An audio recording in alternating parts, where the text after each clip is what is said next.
Hello student, प्रश्नावली 9.1 question number 11। Question number 11 की statement, एक नहर के एक तट पर एक टीवी टावर ऊर्ध्वाधर खड़ा है। तो मान लेते हैं जो नहर है वो सीबी है। सीबी क्या है? नहर। इसके एक तट पर देखो, इसके दो तट होंगे, एक ये तट एक ये तट। तो एक तट के ऊपर क्या है? टीवी टावर खड़ा है। टीवी टावर खड़ा है। टावर के ठीक सामने दूसरे तट के एक अन्य बिंदु से दूसरा तट जो है, देखो ये एक तट ये हो गया जहां पे टीवी टावर है। दूसरे तट के बिंदु से इसका जो कोण है वो कितना दिया हुआ है? 60 डिग्री। इसी तट पर इस बिंदु से, देखो ये जो दूसरा तट था, इसी तट पर इस बिंदु से 20 मीटर की दूरी पर और इस बिंदु को मीनार के पास से मिलाने वाली रेखा पर स्थित एक अन्य बिंदु से जो कोण है वो कितना है? 30 डिग्री है। 30 डिग्री। और हमें क्या निकालना है? टावर की ऊंचाई यानी h, हम इसको ले लेंगे। टावर की ऊंचाई h और नहर की चौड़ाई यानी x ज्ञात करना है। एक नहर है, नहर के एक तट के ऊपर तो टीवी टावर खड़ा है, दूसरे तट से कोण क्या है? 60 है। और उसी तट के ऊपर अगर हम 20 मीटर दूर जाते हैं तो वहां से कोण कितना बन रहा है? 30 डिग्री बन रहा है। ठीक है, तो यानी ये जो दूरी दी हुई है ये 20 मीटर दी गई है। हमें टावर की ऊंचाई और नहर की चौड़ाई दो चीजें ज्ञात करनी है। तो और क्वेश्चंस की तरह भी इसमें दो समकोण त्रिभुज बन रहे हैं, एक समकोण त्रिभुज ABC, एक ABD। तो इससे आप आराम से कर सकते हो। तो माना टीवी टावर आप AB जो है H मीटर मान लिया और BC जो नहर की चौड़ाई है X मीटर। ठीक है, ये X मीटर मान लिया। तो BD कितना हो जाएगी? 20 जमा X मीटर। बिंदु C से जो 20 मीटर दूरी चलने पर D पॉइंट आता है। ठीक है, अब समकोण त्रिभुज ABC ले लो। ABC में हम वही टेंजेंट लेते हैं इन क्वेश्चन को सोल्व करने के लिए, वही आसान पड़ता है। टेंजेंट 60, कोण क्या है इस त्रिभुज में? 60 है। लंब बटे आधार, टेंजेंट का रूल क्या होता है? लंब बटे आधार। लंब क्या है? AB और आधार क्या है? BC। AB बटे BC। टेंजेंट 60 होता है वर्गमूल 3। टेंजेंट 60 होता है वर्गमूल 3। AB H लिया हुआ है हमने और BC X। यहां से H की वैल्यू निकाल लो। H की वैल्यू आ जाएगी X वर्गमूल 3। X उधर जाके गुना हो जाएगा, X वर्गमूल 3। ये हो गया फर्स्ट स्टेटमेंट। अब समकोण त्रिभुज ABD ले लो। इस समकोण त्रिभुज ABD में टेंजेंट कौन सा कोण बन रहा है? 30। टेंजेंट लेना है इसमें, तो इस समकोण त्रिभुज में कौन बन रहा है? 30। टेंजेंट 30। लंब क्या होता है? टेंजेंट का रूल लंब बटे आधार। लंब है AB और आधार है BD। BD लिखो या इसको DB, एक ही बात है। टेंजेंट 30 होता है 1 बटे वर्गमूल 3। AB H लिया हुआ है हमने और BD या DB क्या है? 20 जमा X। 20 जमा X हमने यहाँ भी लिख लिया था और अपने यहाँ से भी देख सकते हो कि DB क्या है? 20 में X जोड़ेंगे तो आ जाएगा ना। ठीक है, यहाँ से भी H की वैल्यू निकाल लो। H की वैल्यू क्या आ जाएगी? 20 प्लस X इधर गुना हो जाएगा, 20 प्लस X बटे वर्गमूल 3। 20 प्लस X बटे वर्गमूल 3। देखो ये भी H के बराबर है, ये भी H के बराबर है, तो ये इसके बराबर हो जाएगा। ठीक है, तो 1 और 2 से X वर्गमूल 3 किसके बराबर हो गया? 20 प्लस X बटे वर्गमूल 3। ठीक है, अब वर्गमूल 3 इधर ले जाके गुना कर देंगे। ठीक है, इधर जाके गुना हो गया। X वर्गमूल 3 गुना वर्गमूल 3, 20 प्लस X। वर्गमूल 3 को वर्गमूल 3 से गुना करते हैं तो क्या आता है? 3 आता है ना। तो 3X 20 प्लस X। X अगले स्टेप में हम क्या ले जाएंगे? इस तरफ। 3X माइनस X बराबर में 20। ठीक है, ये स्टेप क्लियर। अब अगला स्टेप तो आपको समझ में आ गया होगा। 3X में से X गया, 2X 20। X आ जाएगा 20 से 2 भाग करेंगे तो अगर 2X 20 है तो X क्या आ जाएगा? 10। पीछे लगा देंगे मीटर। ये क्या आ गई है? नहर की चौड़ाई। ठीक है, H ने और निकालना है। H क्या था? X वर्गमूल 3 था। X वर्गमूल 3, X यहाँ पे पुट करेंगे 10, तो 10 वर्गमूल 3 मीटर H आ जाएगा। अतः टीवी की ऊंचाई कितनी आई है? टीवी टावर की ऊंचाई 10 वर्गमूल 3 मीटर और नहर की चौड़ाई जो X ली थी हमने 10 मीटर आ गई है। ठीक है, H कितना आ गया है? 10 वर्गमूल 3 और ये आ गया है 10। तो ये था क्वेश्चन नंबर 11। आगे करेंगे question number 12। Question number 12, 7 metre ऊंचे भवन के शिखर से एक केबल टावर के शिखर का उन्नयन कोण 60 है। 7 मीटर ऊंचे भवन के शिखर से, तो एक हमने भवन ले लिया, ठीक है। माना जो एसी है 7 मीटर ऊंचा भवन है, एसी जो है 7 मीटर ऊंचा भवन है। 7 मीटर ऊंचे भवन से के शिखर से एक केबल टावर, देखो भवन से केबल टावर ऊंचा होएगा ना, केबल जो टावर लगे रहते हैं, ठीक है, वो केबल टावर के शिखर का उन्नयन कोण, क्योंकि 7 मीटर ऊंचे भवन के शिखर से बोल रहा है, तो शिखर से जो है टावर के शिखर का उन्नयन कोण कितना दिया हुआ है 60 डिग्री। तो ये हमें दिया हुआ है, तो हमने ये सीडी लाइन मिला के, ठीक है, पहले तो हमने ये भवन और ये टावर ले लिया, ठीक है, और अब इसके शिखर से ये जो कोण है 60 डिग्री है, 60 डिग्री है, तो हमने ये लाइन बना ली 60 डिग्री, ठीक है। अब इसके पाद का अवनमन कोण कितना है 45। और जो भवन के शिखर से ही की बात हो रही है ना, भवन के शिखर से इसके पाद का, यानी टावर के पाद का, तो अवनमन कोण क्या होता है, अवनमन कोण जो यहाँ पे इस स्ट्रेट लाइन के साथ बनता है, ये है अवनमन कोण, ठीक है। अवनमन कोण ये और ये दोनों कोण एकांतर हो जाते हैं, ये 45 ये 45, तो हम सीधा इसको 45 भी लिख सकते हैं, ठीक है। तो ये जो हो जाएगा यहाँ पे 45 आ जाएगा। अवनमन कोण क्या दिया हुआ है, देखो इसके शिखर से, भवन के शिखर से केबल टावर का जो पाद का अवनमन कोण कितना दिया हुआ है 45, तो यहाँ से जो ये बनेगा ये 45 डिग्री, आप अपने आप सोच लो कि अवनमन कोण यहाँ बनेगा, ठीक है, क्योंकि ये वाला कोण और ये वाला कोण बराबर होता है, राइट। अब टावर की ऊंचाई याद करनी है, टावर कितनी क्या है, ये टावर है, इसकी ऊंचाई याद करनी है, यानी ई बी की ऊंचाई याद करनी है। अब जब हमने सीडी लाइन ए बी के समानांतर खींच ली थी, तो ये अगर 7 है तो डी बी भी कितना हो जाएगा 7, अगर ये 7 है तो ये भी 7 हो गया। तो अगर हम इसकी ऊंचाई निकाल लें ईडी की, ईडी जो है एच, अगर हम एच निकाल लें तो हम एच में 7 जोड़ लेंगे, फिर ई बी की भी आ जाएगी, जो हमें केबल टावर की ऊंचाई ई बी चाहिए, तो हम अगर ये एच निकाल लें तो भी निकल आएगी, तो हमने इसको मानना है एच। माना एसी 7 मीटर ऊंचा भवन है और बीई केबल टावर है, एसी जो है बीडी दोनों इक्वल हो जाएंगे 7 मीटर, और डीई हमने ले लिया है एच मीटर, माना डीई एच मीटर, ये है मीटर का निशान। अब 2 त्रिभुज बन गया समकोण, एक तो बन गया है एबीसी, देखो एक त्रिभुज ये बन गया है, इसके अंदर भी हम टेंजेंट का रूल लगाएंगे। टेंजेंट कोण कितना है इसमें 45, टेंजेंट 45, लंब बटे आधार, यही होता है लंब बटे आधार, तो लंब कितना है एसी, आधार है AB, AC बटे AB, टेंजेंट 45। अब ये वाले स्टेप के बाद आपने सारी वैल्यूज पुट करनी होती हैं, तो टेंजेंट 45 की वैल्यू है 1 बराबर में AC की वैल्यू कितनी है, AC की वैल्यू है 7, और AB आप x ले लो या AB रखो, कोई दिक्कत नहीं है, इसको हमने ले लिया x, तो माना AB बराबर में x, ठीक है।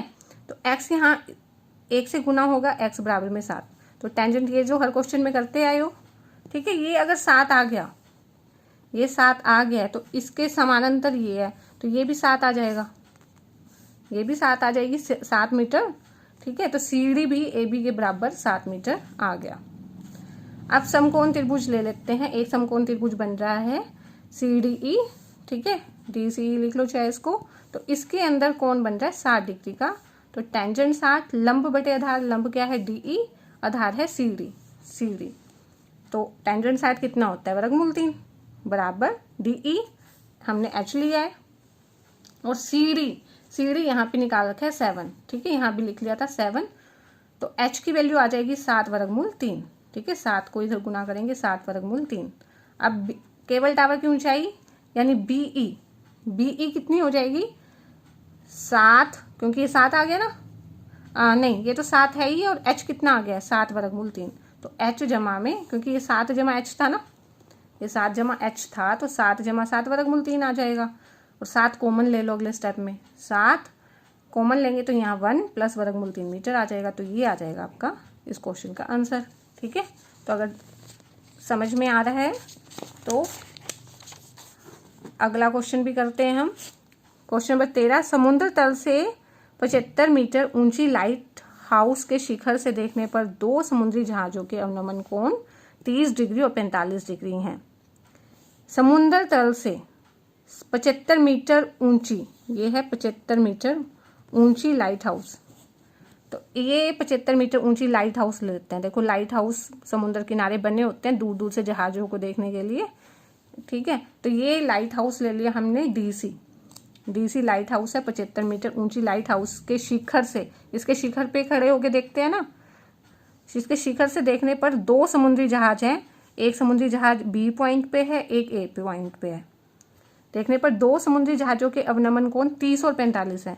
तो देखो ये देखो बड़ा कोण बन रहा है, ये कोण छोटा बन रहा है, तो इसको 30 लेंगे, इसको 45, ठीक है। ये जितना दूर होगा उतना छोटा कोण बनता जाता है ना, तो ये 30 लो, ये 45। यदि लाइट हाउस के एक ही ओर एक जहाज दूसरे जहाज के ठीक पीछे हो, जैसे ये बी जहाज है, ए जहाज उसके बिल्कुल ठीक पीछे जा रहा है, देखो ये ऐसे जा रहा है लाइट हाउस की तरफ, तो ये उसके पीछे जा रहा है, ठीक पीछे हो, तो दोनों जहाजों के बीच की दूरी याद करो। दोनों जहाजों के बीच की दूरी ए और बी जहाज के बीच की दूरी क्या है, एक्स। तो हमें एक्स ज्ञात करना है, ठीक है। स्टेटमेंट आपको समझ में आई? तो स्टेटमेंट से ये डायग्राम बना लो सबसे पहले। फिर हमने जो भी चीज़ें पॉइंट ली हैं, तो डीसी को हम क्या ले लेंगे, लाइट हाउस। माना डीसी एक लाइट हाउस जो समुद्र तल से 75 मीटर ऊंचा है, ए बी को एक्स मान लिया और बी सी को क्वेश्चन को सोल्व करने के लिए सिंपली वाई मान लिया। हमें निकालना एक्स है, ठीक है। तो सबसे पहले दो समकोण त्रिभुज बन रहे हैं, हर क्वेश्चन में हम यही करते हैं। तो समकोण त्रिभुज ले लो बी सी डी। सबसे पहले छोटे वाला त्रिभुज ले लेते हैं, तो इसमें हम टेंजेंट वाला रूल लगाएंगे। टेंजेंट 45, कोण क्योंकि 45 का बन रहा है, तो रूल क्या होता है टेंजेंट का, लंब बटे आधार, लंब बटे आधार। लंब क्या है, सी डी है, और आधार है बी सी, ठीक है। यहाँ तक सोल्व हो गया। फिर उसके बाद तो वैल्यूज ही पुट करनी होती है। टेंजेंट 45 की 1, सी डी की है 75 और बी सी को हमने वाई लिया हुआ है। वाई उधर जाके गुना कर दो, वाई कितना आ जाएगा, 75 आ जाएगा। तो पहली इक्वेशन आ गई। उसके बाद हम क्या करते हैं, दूसरा समकोण त्रिभुज ले लेते हैं। ये दूसरा समकोण त्रिभुज ले लिया, इसका नाम क्या है, ए सी डी। इसके अंदर कौन बन रहा है, 30 का, तो टेंजेंट 30, लंब बटे आधार, लंब है सी डी, आधार है ए सी, ठीक है। टेंजेंट 30 की वैल्यू पुट कर लो, 1/√3। सी डी की वैल्यू कितनी है, 75, ठीक है। और ए सी क्या है, ए सी है एक्स प्लस में वाई, राइट। तो अब ये एक्स प्लस वाई यहाँ गुना कर दो, ये √3 इधर, तो एक्स प्लस में वाई यहाँ पे क्रॉस मल्टीप्लाई हो जाएगा, ये इधर, तो एक्स प्लस में वाई बराबर में 75 √3, ठीक है। और वाई की वैल्यू 75 हम अब यहाँ पुट कर देंगे, 1 से क्या हो जाएगा, वाई की जगह 75 रख दो, अगले स्टेप में 75 उधर जाके माइनस हो जाएगा। अब हम क्या देख रहे हैं, दोनों में से 75 कॉमन आ रहा है, तो 75 कॉमन ले लो, तो ये क्या आ जाएगा, इसका आंसर आ जाएगा, ठीक है। ये आ गया इसका आंसर। दोनों जहाजों के बीच की दूरी आ गई 75√3 - 1 मीटर। क्वेश्चन, अगर अब तक आपको सारे क्वेश्चन बहुत इजीली समझ में आने लग गए होंगे, तो क्वेश्चन नंबर 14 करते हैं। 1.2 मीटर, ये अगर आपने क्वेश्चन नंबर 6 किया था तो बिल्कुल सेम वैसा है ये क्वेश्चन। क्वेश्चन नंबर 14, 1.2 मीटर लंबी एक लड़की, 1.2 मीटर लंबी एक लड़की है, भूमि से 88 मीटर की ऊंचाई पर एक क्षैतिज रेखा में हवा के में उड़ रहे गुब्बारे को देखती है। भूमि से देखो, ये लड़की यहाँ खड़ी है, एक गुब्बारा यहाँ उड़ रहा है, यहाँ उड़ रहा है, चलो इसको देख रही है, ठीक है। वो गुब्बारा थोड़ी देर में उड़ उड़ के इधर चला गया, वहीं तो रहता नहीं है। एक क्षैतिज रेखा में, क्षैतिज मतलब सीधी रेखा में ही वो गुब्बारा उड़ रहा है। किसी भी क्षण लड़की की आंख से गुब्बारे का उन्नयन कोण पहले तो 60 है, देखो यहाँ पे है गुब्बारा, तो वो कोण क्या है, 60 है। लेकिन कुछ समय बाद उन्नयन कोण घटकर देखो, अब वो गुब्बारा यहाँ चला गया, तो अब कोण कितना बन गया है, 30 डिग्री। अब एफ पे गुब्बारा आ गया, तो देखो ये लाइन ऐसे बनेगी, तो कोण घट के कितना रह गया है, 30 डिग्री। इस अंतराल के दौरान गुब्बारे द्वारा तय की गई दूरी ज्ञात करो।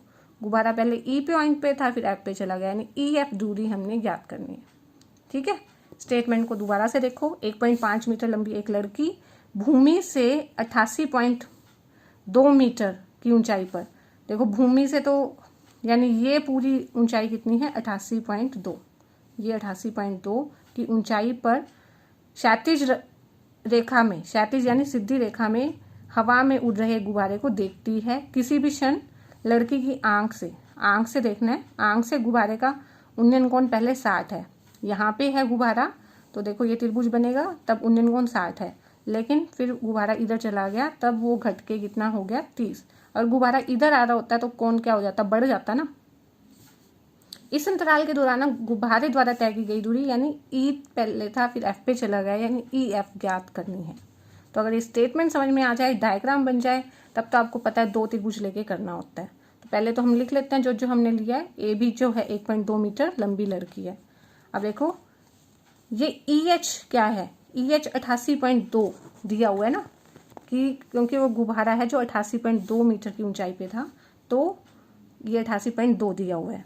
ई जी हमें ये निकालना पड़ेगा ना, क्योंकि त्रिभुज ऐसे बनेगा, क्योंकि यहाँ कौन है उसकी आंख से है, तो ये कौन यहाँ पे बनेगा, तो हमें ई जी निकालना है।